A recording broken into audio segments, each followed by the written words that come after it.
My name is Joyce, and at 28 years old, I thought I had finally found happiness with my fiancé, Derek, after 4 years together.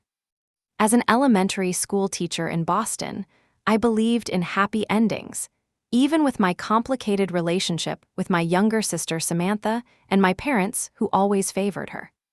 But nothing prepared me for the day I walked in to find Samantha trying on my wedding dress, smirking as she told me I would have to watch her be the bride instead.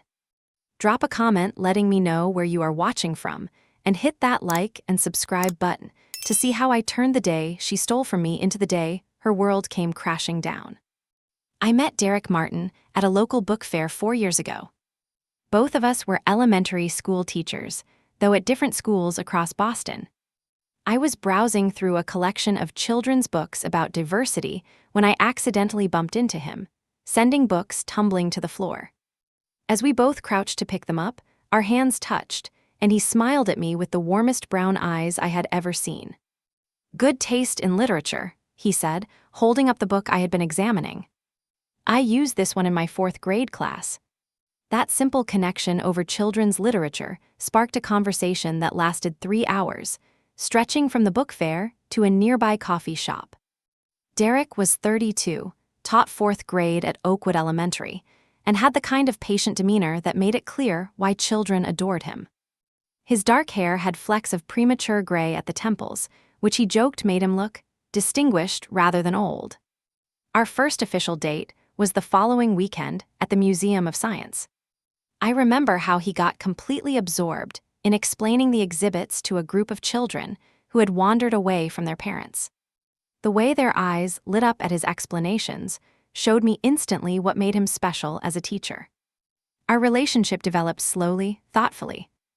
Derek wasn't like the impulsive men I had dated before. He planned meaningful dates based on shared interests rather than flash and expense. For my birthday, instead of jewelry or clothes, he created a scavenger hunt throughout Boston, with each location tied to a children's book we both loved. 6 months in, we faced our first challenge. Derek received an offer for a position at a prestigious private school in New York. The salary was double what he was making, but it would mean leaving Boston and making our relationship long distance. I still remember sitting on my apartment balcony, both of us weighing the options. "Some opportunities only come once," I told him, even as my heart clenched at the thought of him leaving. Derek looked at me for a long moment before replying, "Some people only come once too, Joyce." He turned down the job. When I asked him why, he simply said, "Boston has everything I need." Our relationship wasn't perfect.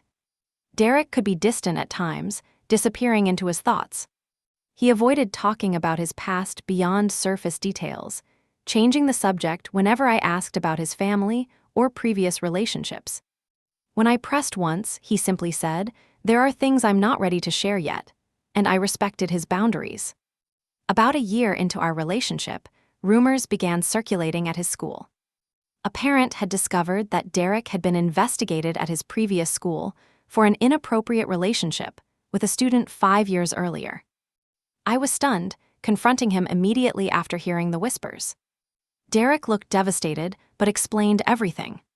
A troubled female student had become infatuated with him, and when he maintained appropriate boundaries, had fabricated a relationship.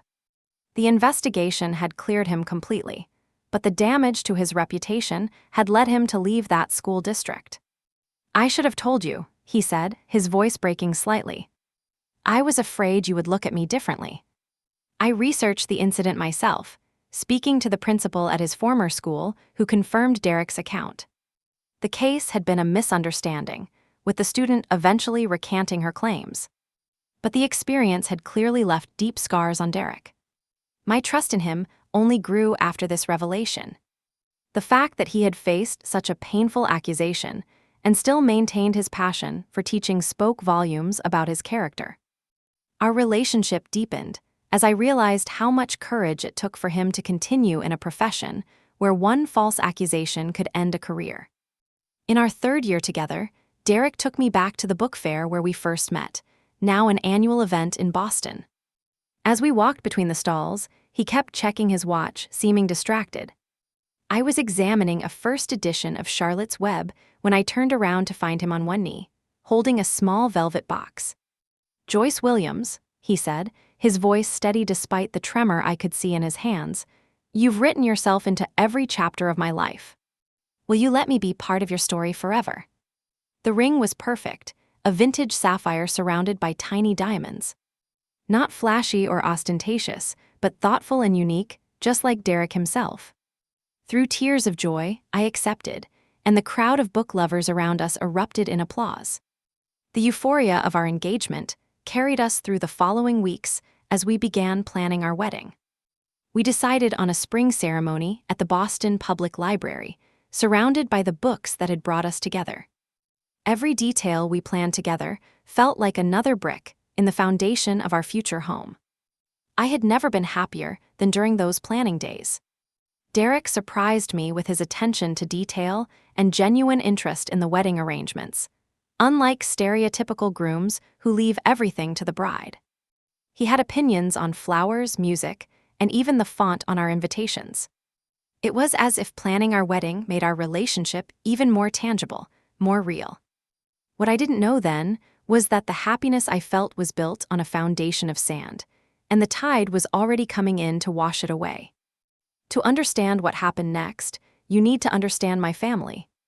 Growing up in a sprawling colonial house in Brookline, I was always the afterthought in the Williams family dynamic.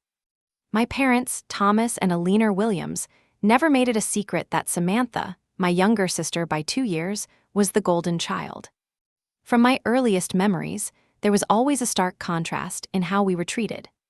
My father, a successful corporate attorney, would light up when Samantha entered the room. My mother, who ran a popular interior design firm, always saved her warmest smiles for her younger daughter. For me, there were polite acknowledgments and dutiful parental care, but never that spark of pride and adoration they reserved for Samantha. When I was 7, I spent weeks creating a detailed science project about the solar system, staying up late to paint each planet with meticulous care. My parents nodded briefly at my work, before turning their full attention to Samantha's hastily assembled collection of leaves glued to construction paper. "Look at her artistic eye," my mother cooed, while my father praised her creative spirit. By the time I reached high school, I had developed a strategy. Academic excellence as a path to parental approval. I maintained a perfect 4.0 GPA, became editor of the school newspaper, and was accepted to Boston University with a partial scholarship. At my graduation, where I was valedictorian, my parents spent most of the ceremony focusing their camera on Samantha in the audience, who had decided to wear a particularly eye-catching outfit. "Your speech was nice, honey," my mother said afterward before turning to my sister. "Samantha, so many of Joyce's classmates were asking about you. You always make such an impression." Samantha, with her effortless beauty and magnetic personality, soaked up the attention like a desert-absorbing rain. She wasn't malicious in her acceptance of our parents' favoritism, at least not initially. She simply grew up believing she deserved to be the center of attention, that her desires naturally took precedence over mine. College provided a welcome escape from the family dynamic. At Boston University, I flourished, making friends who valued me for myself and professors who recognized my intellect and dedication. I chose education as my major, finding joy in the idea of creating a classroom where every child would feel valued and seen. During those years, my visits home became less frequent. Each return to the family home in Brookline was an exercise in emotional endurance. Samantha would dominate conversations with stories of her modeling gigs or the exclusive parties she attended, while my parents hung on every word. My achievements, my struggles, my life remained largely unexamined. When I secured my first teaching position at Westwood Elementary, I called home with the news. My father answered, listened for approximately 30 seconds, then said, "That's nice, Joyce. Did you hear Samantha might be dating a Kennedy cousin? Your mother is over the moon." Despite these patterns, I never completely gave up hope of earning their approval or at least their interest. Every birthday, every Christmas, Every family dinner was another opportunity for connection that inevitably ended in disappointment. I would prepare thoughtful gifts for my parents, only to receive generic presents in return, while Samantha would be showered with personalized, expensive items. For my 25th birthday, I received a scented candle from the sale bin at a department store. The same day, my parents surprised Samantha, whose birthday was 6 months away, with a 2-week vacation to the Amalfi Coast because she had mentioned wanting to visit Italy. I learned to build my life separate from my family's approval. I created my own traditions, formed my own support networks, and found validation in my career and friendships. But somewhere deep inside, that little girl who painted planets still longed for her parents to really see her, just once. When I met Derek, one of the things that drew me to him was his attentiveness. He listened when I spoke, remembered details about my day, and made me feel like the most important person in his world. It was a healing balm after a lifetime of being overlooked. After our engagement, I harbored a small, persistent hope that my wedding might finally be the occasion to bridge the gap with my family. Perhaps this major life milestone would be the moment my parents would finally show the same enthusiasm for my life that they showed for Samantha's. When I called to share the news of our engagement, my mother actually squealed with delight, something I had never heard directed at any announcement of mine before. "Oh, Joyce. A wedding. How wonderful," she exclaimed. "We must celebrate. Bring Derek over this weekend for dinner. I want to meet the man who's marrying my daughter."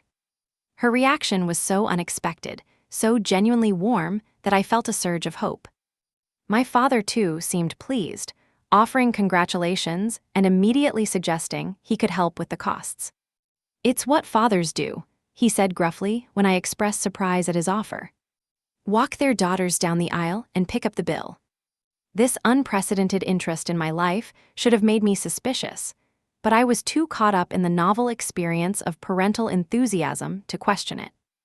I eagerly accepted the dinner invitation, excited to introduce Derek to my family and bask in this new, unexpected approval.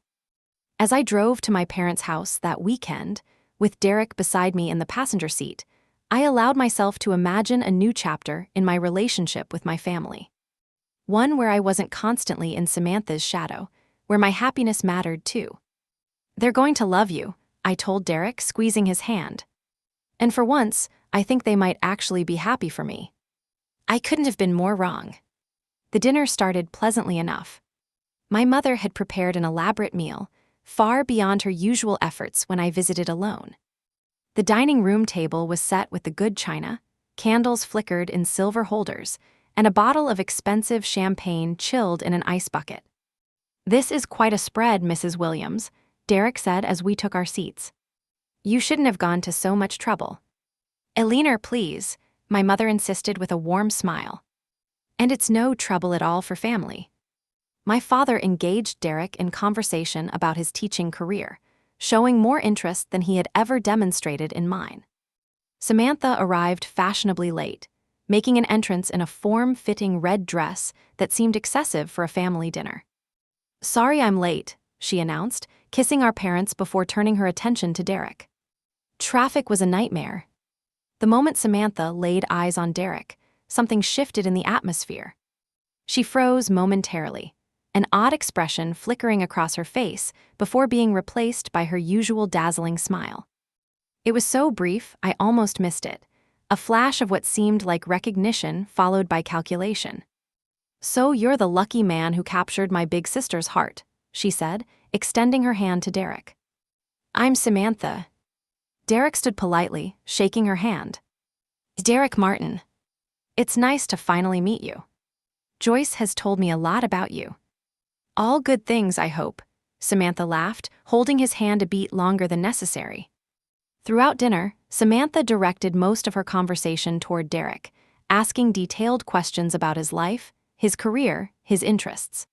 She laughed too loudly at his jokes, touched his arm when making a point, and managed to mention her recent successes in modeling at every opportunity. Derek, for his part, was polite but not overly engaged with Samantha's attention. He frequently turned conversations back to include me or asked questions about my childhood, attempts to connect that Samantha repeatedly derailed. Joyce was always the serious one, Samantha said when Derek asked about our school years. Nose in a book while I was out having fun. I'm surprised she even let you take her away from her lesson plans long enough to fall in love. My parents chuckled indulgently at this characterization, while Derek gently corrected her. Actually, Joyce's passion for education is one of the things I love most about her, he said, squeezing my hand under the table. She cares deeply about her students. It's inspiring. I noticed Samantha's smile tighten slightly at this defense, but she quickly recovered, turning the conversation toward wedding plans. Have you set a date yet? She asked, twirling her wine glass. Spring weddings are so beautiful, but fall has such gorgeous colors for photography. We're thinking next spring, I replied. The Boston Public Library has a beautiful courtyard that would be perfect for a May ceremony. The library, Samantha wrinkled her nose.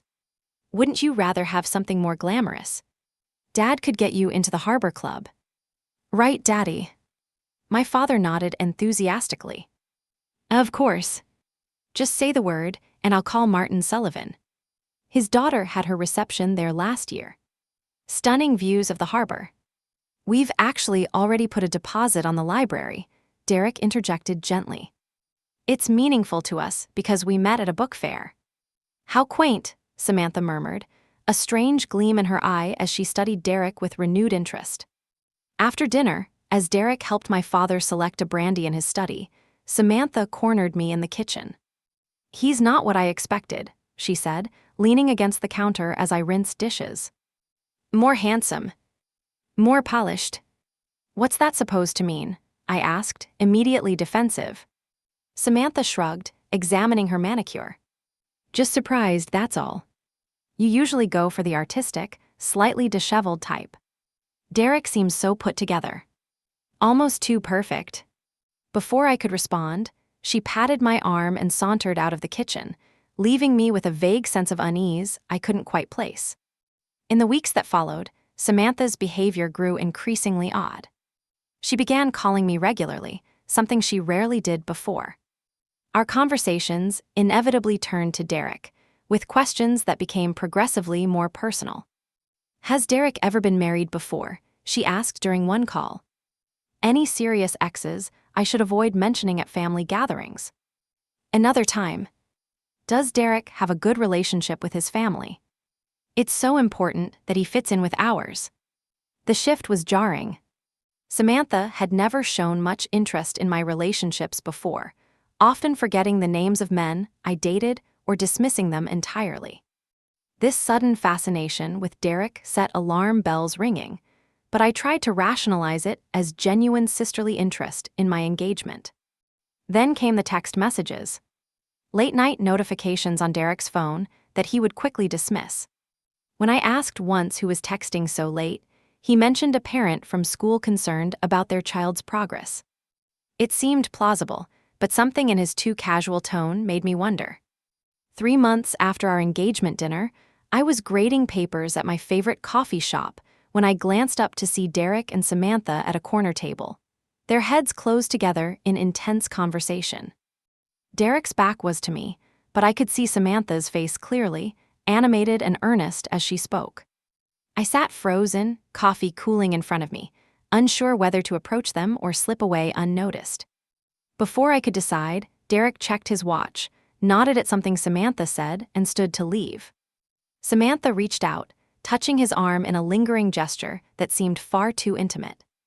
I ducked behind a decorative plant as Derek left, then watched as Samantha remained at the table, a satisfied smile playing on her lips as she stirred her coffee. That evening, I casually mentioned to Derek that I had considered stopping by that coffee shop to grade papers. How was your day? I asked, watching his face carefully. Anything interesting happen? The usual classroom chaos, he replied easily. Art project went long, had a parent conference after school, then picked up groceries on the way home. The lie hung between us, though Derek seemed unaware of its presence. I waited for him to mention meeting Samantha, to offer some explanation, but none came. "Did you talk to anyone from my family today?" I pressed, giving him another opportunity to be honest. Derek paused briefly in chopping vegetables for dinner. "No, why would I?" That night, as Derek slept beside me, I stared at the ceiling, a cold knot forming in my stomach. For the first time since we'd been together, I felt something I never expected to feel with Derek. Doubt. The next morning, I called Samantha under the pretense of discussing bridesmaid dresses. She answered on the fourth ring, sounding groggy. "Sorry to wake you," I said, though it was nearly 11. "I thought you had that photo shoot today in Cambridge." "Oh, that," Samantha yawned dramatically. "It was rescheduled. Photographer came down with the flu or something." Another lie. I had checked her modeling agency's schedule online, confirming the shoot was still set for that afternoon. Samantha had never been a good liar, at least not with me. Growing up together, I had learned all her tells, the slight pitch change in her voice, the way she would add unnecessary details to fabricated stories. "That's strange," I said casually. "I thought I saw you yesterday at the Common Ground coffee shop with someone." "Must have been someone who looked like you." The silence stretched for several seconds before Samantha responded, her voice artificially bright. "Oh." "Yes, I stopped by there briefly. Must have slipped my mind. Just a quick coffee before shopping." No mention of Derek. No explanation for the intimate conversation I had witnessed. Just another lie to add to the growing pile. Over the next few weeks, I began keeping track of inconsistencies. Derek mentioning after-work meetings that didn't appear on the school calendar. Samantha claiming to be at modeling jobs when her agency had nothing scheduled. Both of them with unexplained absences that often coincided. I noticed my parents' attitude shifting as well. My mother, initially enthusiastic about wedding plans, began suggesting we postpone. "Spring is such a busy time," she said during a lunch that Samantha had mysteriously canceled attending. "Have you considered a fall wedding instead? Or even waiting until the following year?" When I mentioned having found the perfect wedding dress, my father winced visibly. "No need to rush into purchasing anything," he advised. "These things are often non-refundable. Best to be absolutely certain before committing." Their sudden hesitation made no sense given their initial enthusiasm, unless they knew something I didn't. Or were planning something I couldn't yet see. The final confirmation came on a Tuesday afternoon. I had developed a migraine during the school day and left early, planning to take medication and rest in my darkened apartment. Derek thought I would be at work until 5, followed by a curriculum planning meeting until 7. He had mentioned having papers to grade after school, expecting to be home around 8. When I unlocked the door to my apartment at 2:30, I was startled to hear voices from the bedroom. Moving quietly down the hallway, I recognized my mother's distinctive laugh, followed by Samantha's voice. "It's absolutely perfect. Joyce would never have done it justice anyway." Confused and suspicious, I pushed open the bedroom door to find Samantha standing in front of my full-length mirror, wearing my wedding dress. The one I had shown my mother in confidence, the one I hadn't even purchased yet. Somehow, they had bought it before I could. My mother stood behind her, adjusting the train, while my father sat in the corner armchair, beaming with pride. None of them noticed me at first, too absorbed in the spectacle of Samantha in my wedding gown. "What is going on here?" I asked, my voice barely above a whisper. 3 heads whipped toward me, expressions ranging from shock to guilt to, most disturbing of all, the smug satisfaction on Samantha's face. "Joyce," my mother recovered first. "You're home early. We were going to surprise you." "Surprise me?" "By buying my wedding dress for Samantha." "Now, Joyce," my father started, standing from the chair. "Don't overreact. We can explain."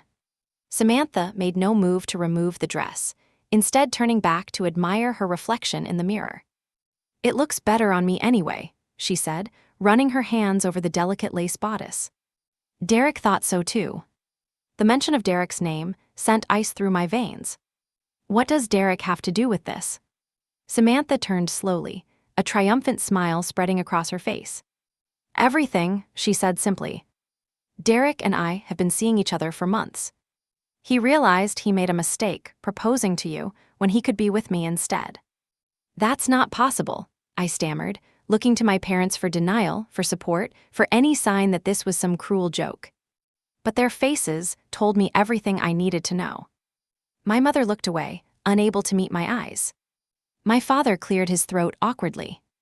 These things happen, Joyce, he said, as if discussing a minor inconvenience rather than the destruction of my future. Derek and Samantha have a special connection.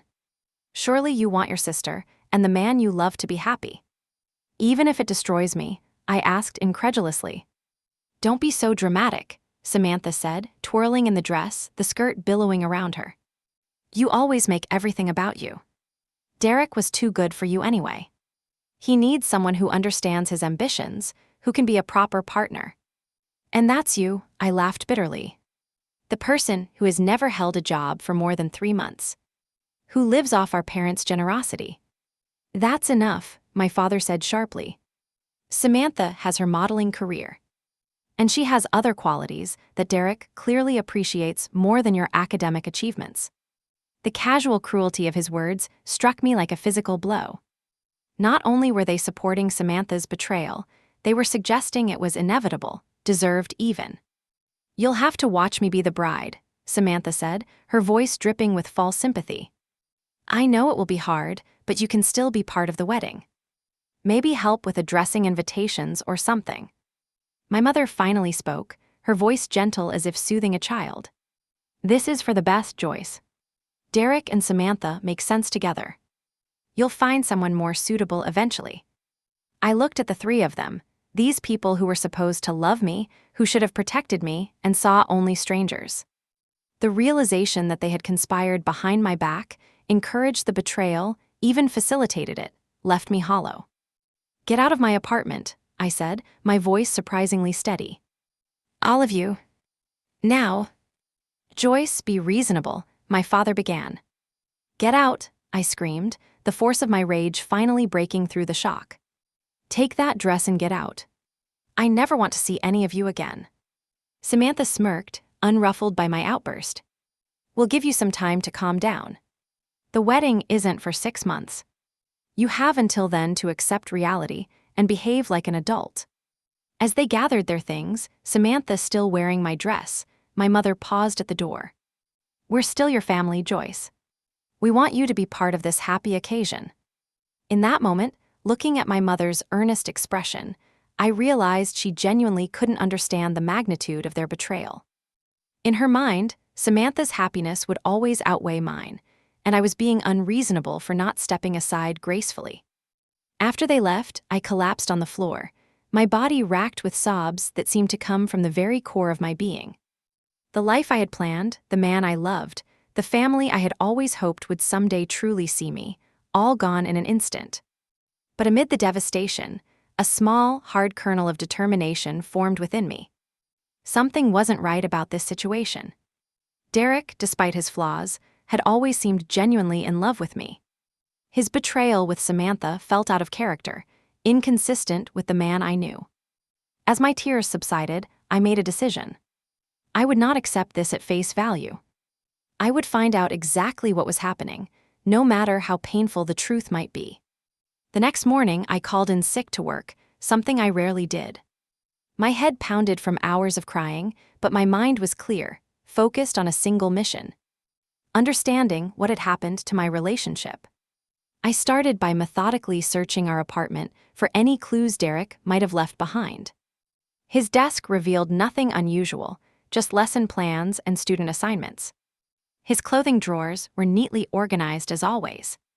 His nightstand contained a novel he was reading, a tube of lip balm, and a charger for his phone. The bathroom cabinet yielded more interesting findings. Behind my rows of skincare products was a prescription bottle I'd never seen before. The label showed Derek's name and a medication I didn't recognize.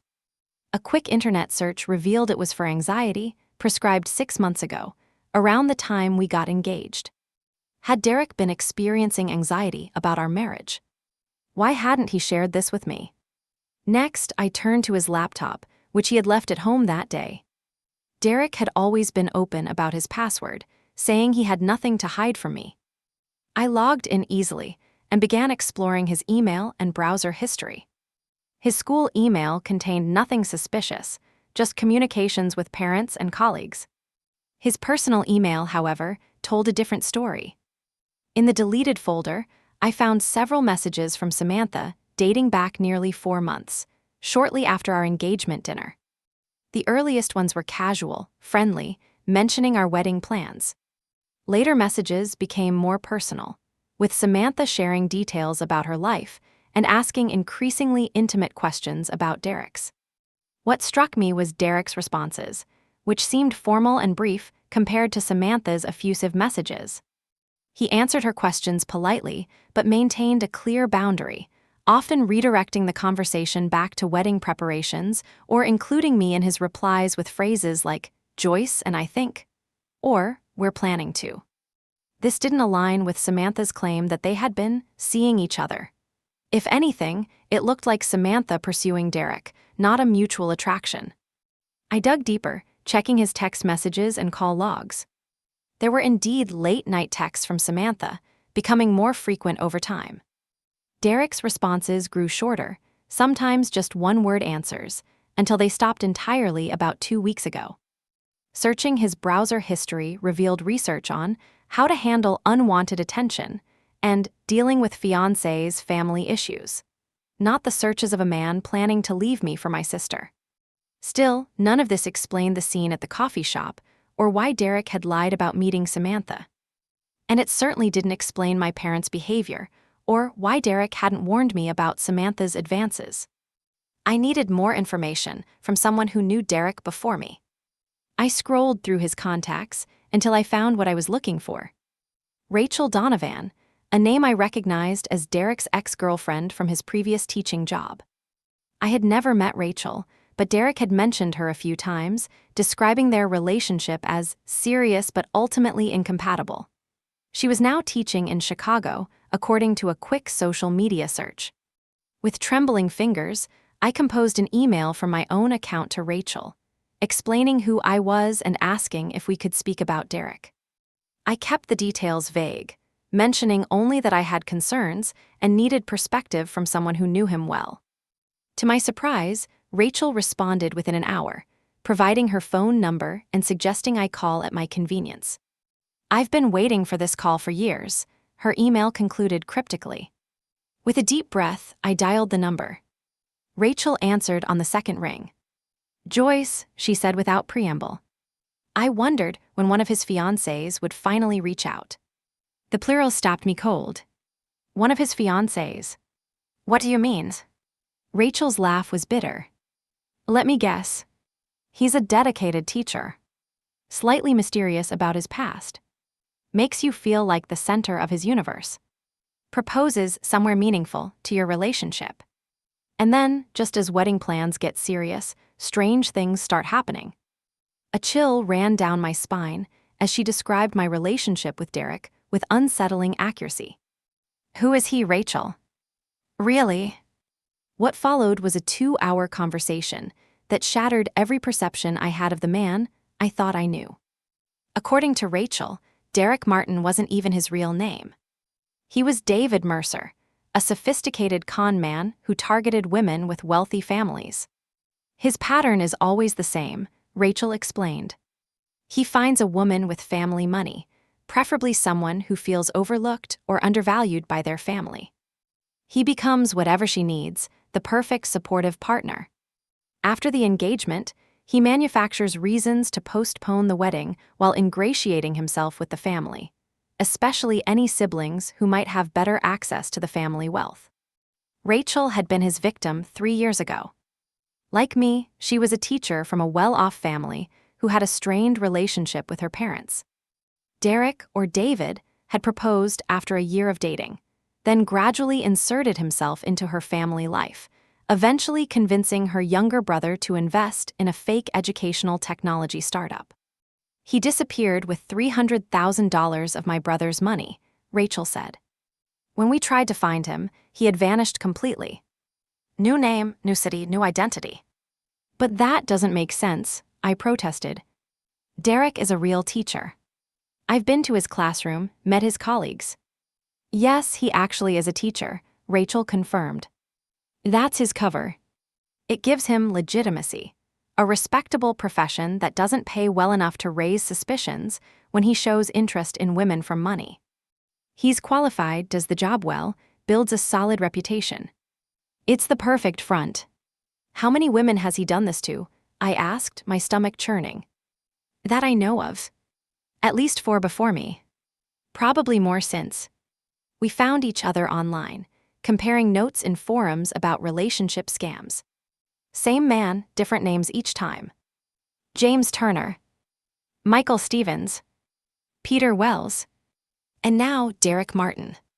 Rachel sent me links to news articles about investment scams and photographs of Derek with different women. In each picture, he looked slightly different, hair color or style changed. Sometimes glasses, sometimes contacts, but unmistakably the same man I had planned to marry. But why target me through my sister now? I asked. That's different from his usual pattern. Rachel was quiet for a moment. My guess. He realized your relationship with your family was too strained for you to convince them to invest. Your sister probably seemed like an easier mark, especially if she's the favorite. Classic pivot when the original plan fails. The pieces clicked into place. Derek had likely realized during our engagement dinner that Samantha had better access to my parents' wealth.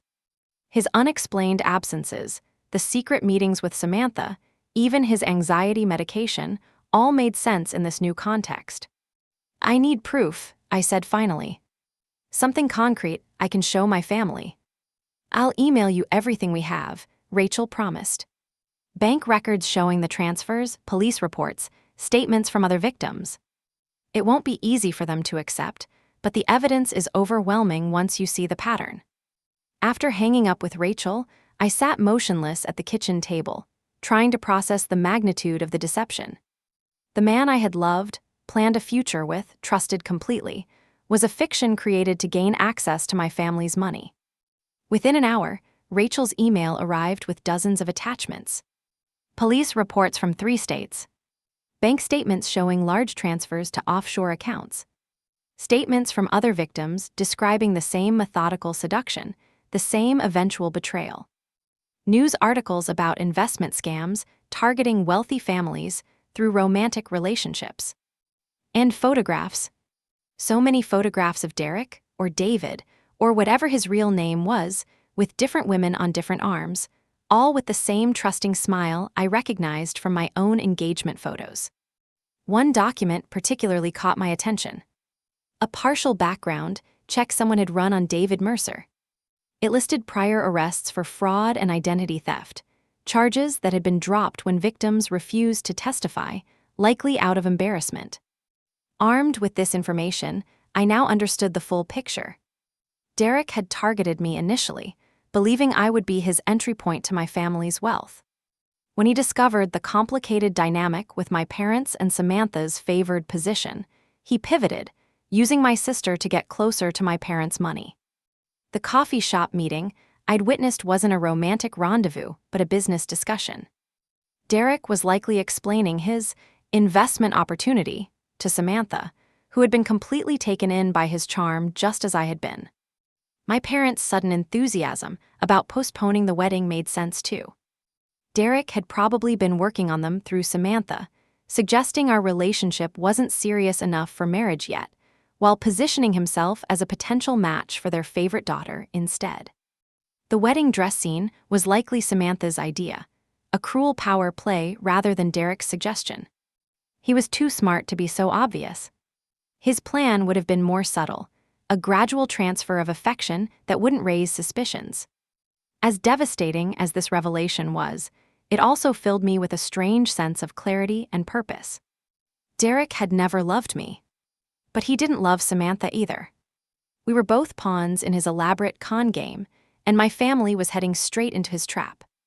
Despite everything they had done, despite the years of favoritism and the recent betrayal, I couldn't let them be victimized by this predator. Not even Samantha deserved to have her heart broken, and her trust shattered the way mine had been. I had a choice to make. I could walk away, let my family learn the painful truth on their own, perhaps even take satisfaction in their inevitable humiliation. Or I could warn them, protect them despite their treatment of me, and in doing so, reclaim my own power from the man who had so thoroughly deceived me. The decision was easier than I expected. I began printing the documents, organizing the evidence, and planning my next move.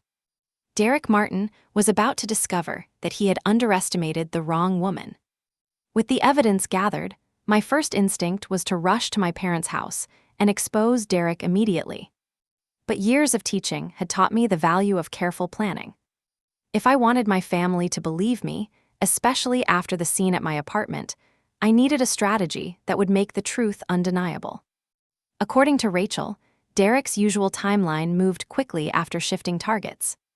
He would likely accelerate his relationship with Samantha, push for a quick engagement, then introduce his investment opportunity before disappearing with as much money as he could extract.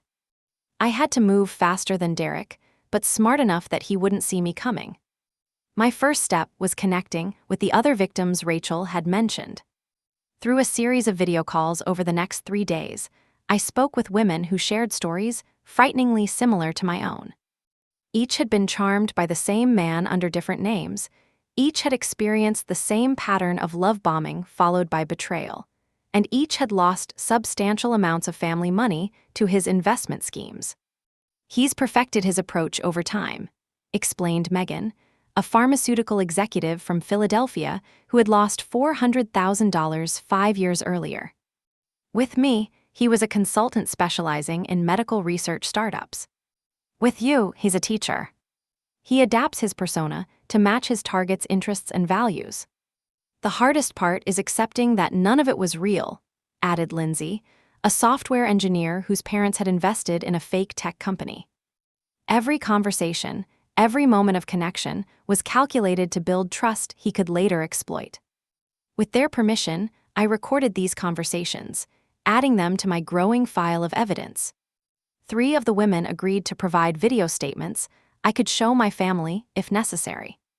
Next, I needed to understand exactly what Derek was planning with Samantha. I created a fake email account and, pretending to be a potential investor interested in educational technology, reached out to Derek using language similar to his previous scams. His response was swift and revealing. Under the guise of Connectedy Learning Solutions, Derek outlined an investment opportunity for a platform that would revolutionize classroom engagement through proprietary algorithms. The prospectus he attached was impressive but vague, full of educational jargon and promising impossible returns. I forwarded this to Rachel, who confirmed it was nearly identical to the scam he had run on her brother, just updated with current buzzwords. Armed with this information, I tried calling my parents, hoping to warn them before they became too invested in Derek's scheme. My calls went straight to voicemail. Text messages received terse responses. Now is not a good time, and we'll talk when you're ready to be reasonable. I drove to their house in Brookline, only to be turned away at the door by my father. Samantha is very upset by your behavior, he said, blocking my entrance. Derek explained that you might try to cause problems out of jealousy. We think it's best if you give everyone some space right now. Dad, please, I pleaded. Derek isn't who you think he is. I have proof he's scamming all of us. My father's face hardened. Joyce, I know this is difficult for you to accept, but Derek has been very open about your emotional issues. He's tried to protect you, but we know about the jealous outbursts, the controlling behavior. He's worried about you, we all are. I was stunned. Derek had not only seduced my sister, but had poisoned my parents against me with lies about my mental health. It was a clever preemptive strike, ensuring anything I said would be dismissed as the ravings of a jealous ex. Defeated for the moment, I returned to my apartment to regroup. I needed an ally, someone my family would listen to who wasn't already under Derek's influence. The answer came unexpectedly. My cousin Tracy, my mother's niece, called that evening to check on me. Annalena mentioned you and Derek broke up, she said. I wanted to make sure you're okay. It seemed so sudden. Tracy had always been kind to me, one of the few family members who didn't blatantly prefer Samantha. Though she lived in New York and we weren't especially close, she had always treated me with genuine warmth during family gatherings. Taking a risk, I told Tracy everything, from Derek's true identity to the evidence I'd gathered to my family's refusal to listen. Instead of skepticism, I was met with immediate concern. "This is serious, Joyce," she said after I finished. "Have you gone to the police?" "The other victims tried that," I explained. "Without the money actually changing hands yet, they consider it a personal dispute. And Derek is smart. He uses different identities, operates across state lines. Local police aren't equipped to handle something this complex." "So what's your plan?" Tracy asked. "I need to expose him publicly, with evidence so overwhelming that Samantha and my parents can't ignore it." "But they won't even let me in the door." Tracy was quiet for a moment. "Samantha and Derek's engagement party is this Saturday at your parents' house. I received an invitation yesterday."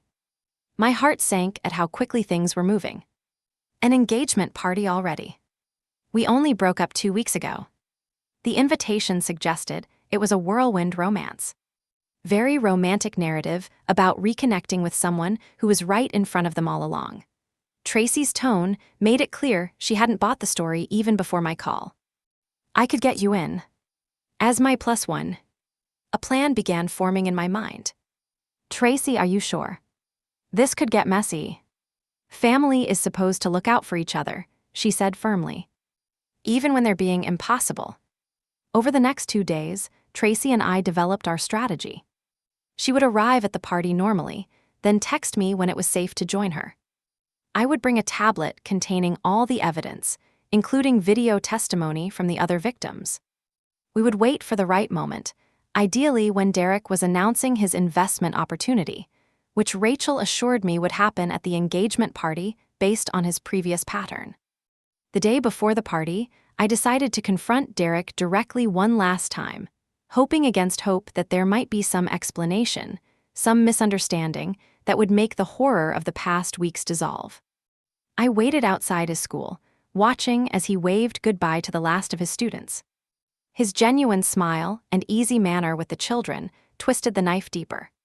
How could someone who connected so authentically with kids be capable of such calculated cruelty toward adults? "We need to talk," I said, stepping out from beside the building as he headed toward the parking lot.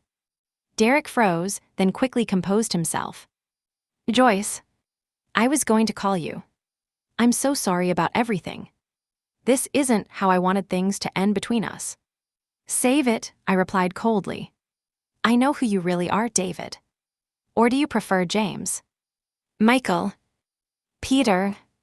His face remained impassive, but I caught the momentary flicker in his eyes, the slight tightening of his jaw. "I don't know what you're talking about.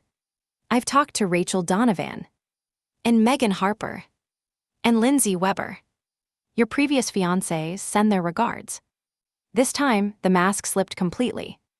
Derek's warm teacher persona vanished, replaced by cold calculation. "What do you want?" "I want you to leave my family alone. Take your Connectedy learning solutions, scam, and disappear." A slow smile spread across his face, more chilling than any anger. "They won't believe you, Joyce. I've made sure of that. Your sister is completely infatuated, and your parents think you're having a breakdown. Even if you showed them concrete proof, they'd find a way to dismiss it, because accepting the truth would mean admitting they were wrong about you all along." His assessment of my family dynamic was so accurate it left me momentarily speechless.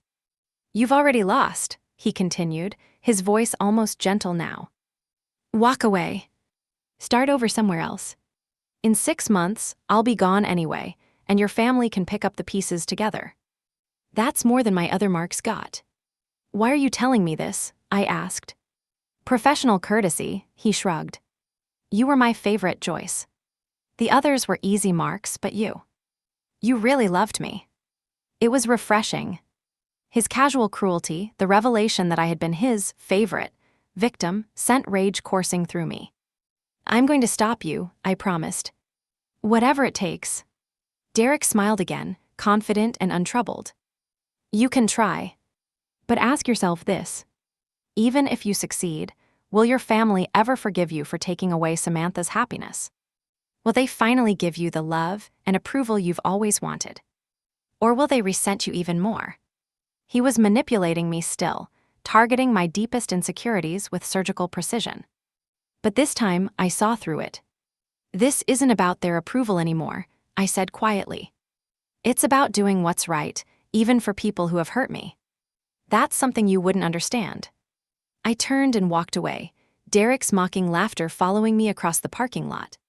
His confidence should have demoralized me, but instead, it strengthened my resolve. He had underestimated me once by assuming I would fall apart after discovering his betrayal with Samantha. He was underestimating me again by assuming I would back down from protecting my family, no matter how flawed they were. The night before the engagement party, I barely slept, reviewing our plan repeatedly, imagining every possible scenario and response. I knew I might be sacrificing any chance of reconciliation with my family. They might blame me for humiliating them publicly, for destroying Samantha's relationship, for exposing them to scrutiny and gossip. But letting Derek continue his predatory pattern wasn't an option. Sometimes doing the right thing meant being the villain in someone else's story. I was prepared for that role if it meant stopping Derek from hurting anyone else. As dawn broke on Saturday morning, I gathered the evidence one final time, checked in with Tracy to confirm our plan, and prepared myself for what would likely be the most difficult confrontation of my life. My phone chimed with a message from Tracy. Whatever happens today, I'm proud of you. Truth matters. Her simple support brought tears to my eyes. For so long, I had measured my worth by my family's approval. It was time to stand on my own, guided by my own moral compass rather than their validation. With renewed determination, I packed the tablet containing all the evidence against Derek and prepared to face whatever the day might bring. The engagement party was scheduled for 3 o'clock. By sunset, one way or another, the truth would be revealed. The Williams family home was transformed for the engagement party. White roses and silver ribbons adorned every available surface. A string quartet played softly in the corner of the living room. Waiters in black tie circulated with champagne and hors d'oeuvres among the 50 or so guests, a mix of my parents' friends, business associates, and a few of Samantha's modeling contacts. Tracy met me 2 blocks away, as planned. Are you ready for this? She asked, squeezing my hand. As ready as I'll ever be, I replied, the tablet with all my evidence tucked securely in my purse. We entered the party together, Tracy greeting my parents warmly while I hung back slightly. My mother's eyes widened at the sight of me, but social propriety prevented her from making a scene in front of her guests. Joyce, she said stiffly. We weren't expecting you. I'm Tracy's +1, I replied, matching her formal tone. I wouldn't miss my sister's engagement party. My father approached, face darkening. This isn't appropriate, Joyce. Today is about Samantha and Derek. Yes, it is, I agreed, scanning the room for them. Where is the happy couple? They're making a special entrance in a few minutes, my mother said, glancing nervously at nearby guests who were starting to notice the tension. Please, Joyce, don't cause a scene. Not today. I just want to congratulate them, I said, forcing a smile. My parents exchanged dubious looks, but were distracted by the arrival of more guests. Tracy and I moved through the crowd, accepting champagne from a passing waiter, positioning ourselves near the center of the room. At precisely 3:30, the string quartet transitioned to the wedding march, and the crowd parted as Derek and Samantha made their entrance, hand in hand. Samantha was radiant in a silver cocktail dress, beaming as she clutched Derek's arm. Derek, handsome in a charcoal suit, played his role perfectly, gazing at Samantha with practiced adoration. My stomach churned at the sight, not from jealousy, but from the knowledge of what Derek truly was beneath the loving facade.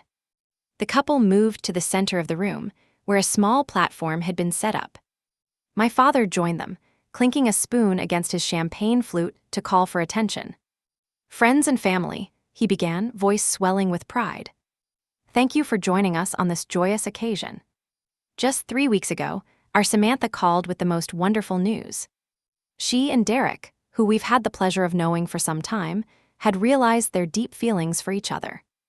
Murmurs of delight rippled through the crowd.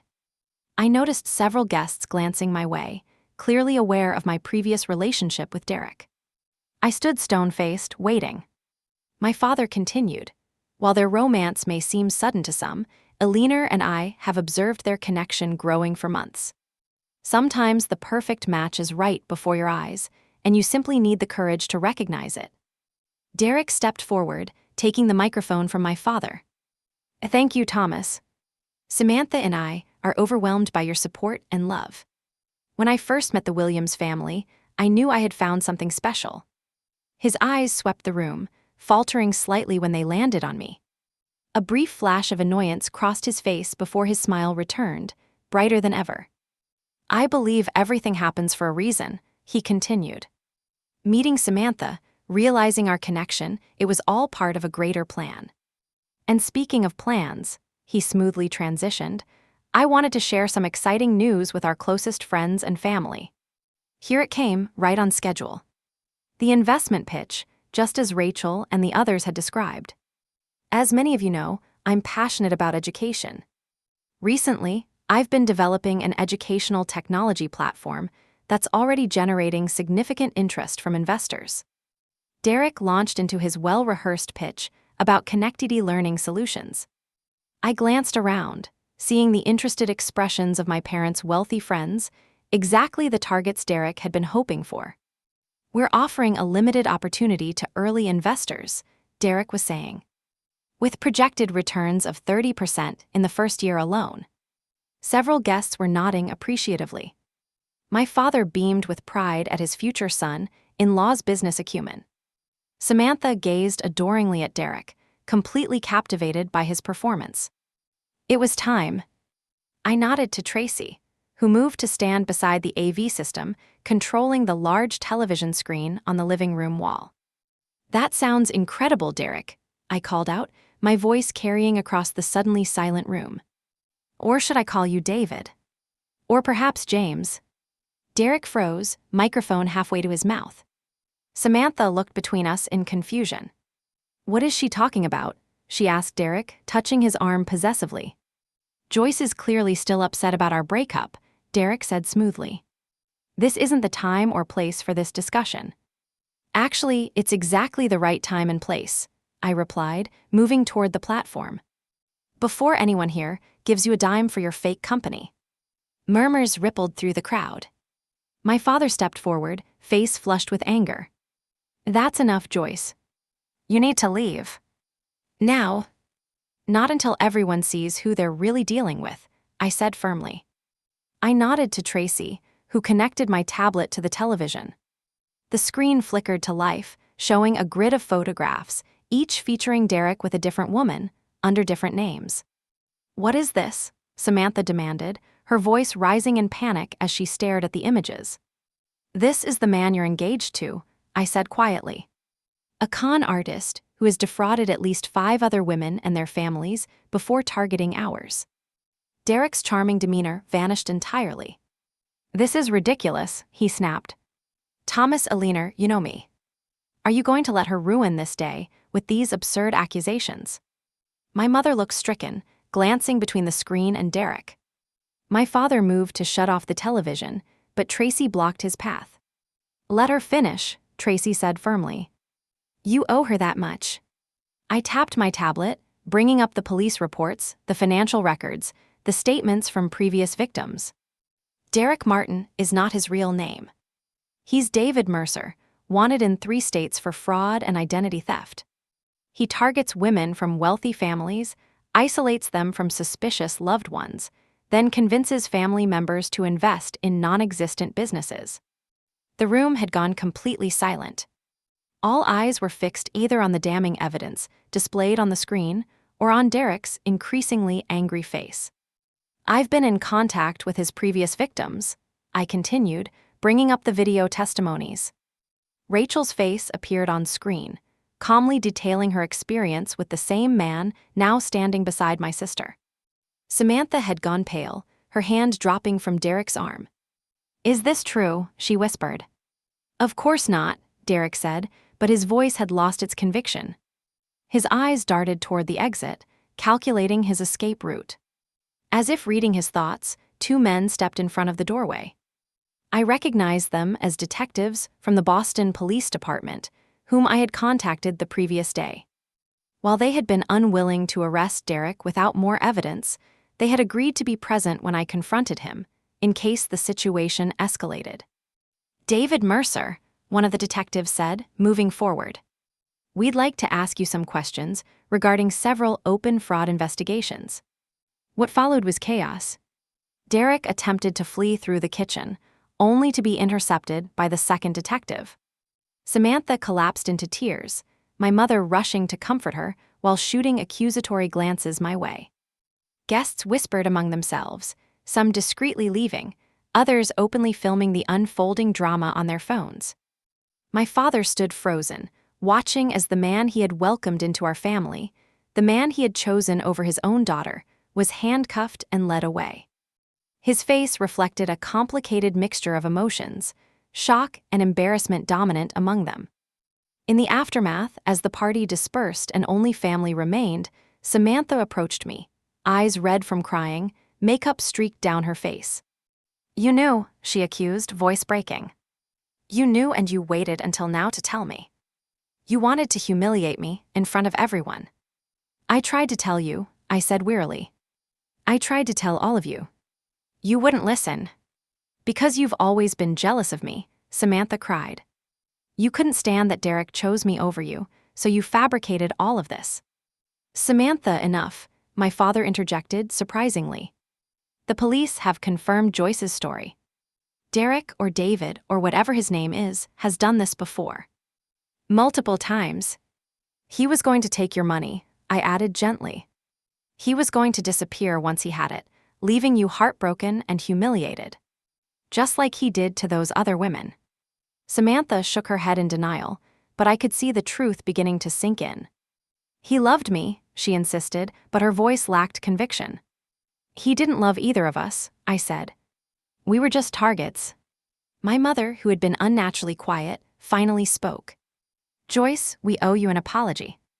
We should have listened when you tried to warn us."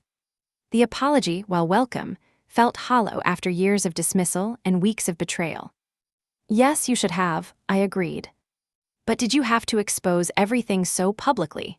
my father asked, still more concerned with appearances than with the harm that had nearly befallen our family.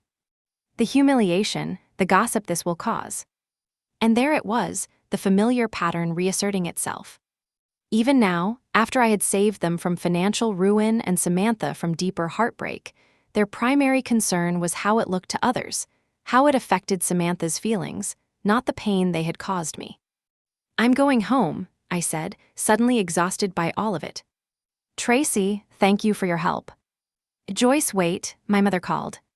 "We need to talk about this as a family." I turned back, seeing the three of them huddled together, my father's arm around Samantha, my mother reaching tentatively toward me. For a moment, I glimpsed what might have been, what I had always wanted, a family united in crisis. But too much had happened, too many painful truths revealed, not just about Derek, but about our family dynamic itself. "I need some time," I said finally. "I think we all do." The weeks that followed were difficult. Derek, or David, faced multiple charges across several states. My parents hired lawyers to recover the money they had already invested in his fake company, a sum they were too embarrassed to disclose, but which I suspected was substantial. Samantha fell into a depression, humiliated both by her public breakup and by the revelation that she had been manipulated. She moved back home temporarily, where our parents comforted and coddled her through her recovery. I maintained my distance, focusing on healing myself. I requested a transfer to a different school district, needing a fresh start away from the memories Derek had tainted. I found a new apartment in a different neighborhood, made new friends, and began volunteering at a support group for victims of relationship fraud, sharing my experience to help others. For 6 months, I had minimal contact with my family, just occasional text messages and brief phone calls on holidays. I wasn't punishing them, exactly, but I needed space to rebuild my sense of self apart from their validation or criticism. Then my grandmother, my mother's mother, passed away unexpectedly. The funeral brought us together again, grief temporarily overshadowing our unresolved issues. At the reception following the service, my father approached me awkwardly. "You look well, Joyce," he said, studying me with new eyes. "The teaching position in Cambridge is going well." "It is," I replied. "I have a good class this year." He nodded, struggling with words that didn't come easily to him. "What you did, exposing that man. It was brave." I should have said that sooner. "Thank you," I said simply. "Your mother and we've been talking about how we've treated you compared to Samantha. It wasn't fair. We didn't realize how much we were favoring her until someone outside the family pointed it out." I followed his gaze to Tracy, who gave me a small, encouraging smile from across the room. "It's a pattern that developed over many years," I acknowledged. "It won't change overnight." "No," he agreed. "But we'd like to try, if you're willing to give us the chance." Samantha joined us, more subdued than I had ever seen her. "I've been seeing a therapist," she said without preamble.